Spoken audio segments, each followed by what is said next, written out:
Ang ating Bombo News Analysis ay kaugnay sa tradisyon ng pagpapaputok tuwing Pasko at Bagong Taon sa Pilipinas. Ihatid ni Bombo Kervin Gamad.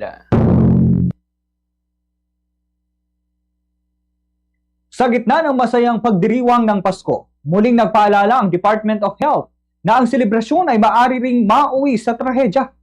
Naitala ang 28 kaso ng mga nasugatan dahil sa paputok sa buong bansa. At ang mas nakakabahala, 68% sa mga ito ay mga kabataan 19 na taong gulang pababa.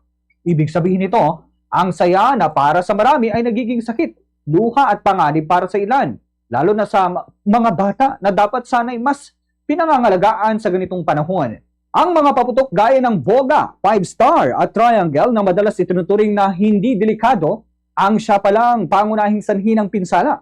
Bagamat positibong balita na bumaba ng halos 50% ang bilang ng mga kaso kumpara noong nakaraang taon, hindi ito dapat gawing dahilan upang maging kampante ang publiko. Sapagkat kahit isang bata lang ang mawalan ng daliri, masunog ang balat o mawalan ng paningin dahil sa paputok, isa itong kabiguan ng ating lipunan na protektahan ang mahina nitong sektor. Mahalaga ang paalala ng DOH na agad dalhin sa ospital ang mga biktima at tumawag sa 911 sa oras ng sakuna. Ngunit higit pa rito, mas mahalaga ang pag-iwas kaysa paggamot. Hindi kayang palitan ng kahit anong paputok ang kaligtasan ng isang buhay, lalo na ang isang bata. Sa papalapit na Bagong Taon, ang panawagan ng DOH na iwasan ang paggamit ng paputok ay hindi paninira sa tradisyon. Ito ay panawagan para baguhin ang tradisyong naglalagay sa panganib ng ating mga mahal sa buhay.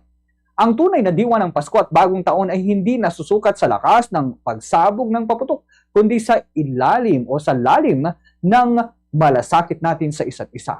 Kung may isang tradisyong dapat palitan, ito ang tradisyong inuuna ang ingay kaysa kaligtasan. Sa huli, ang pinakamagandang selebrasyon ay ang lahat ay buo, ligtas at buhay pa rin makakasamang sumasalubong sa panibagong taon. Yan ang ating Bombo News Analysis. Ako si Bombo Kervin Gamad. Basta Radyo, Bombo!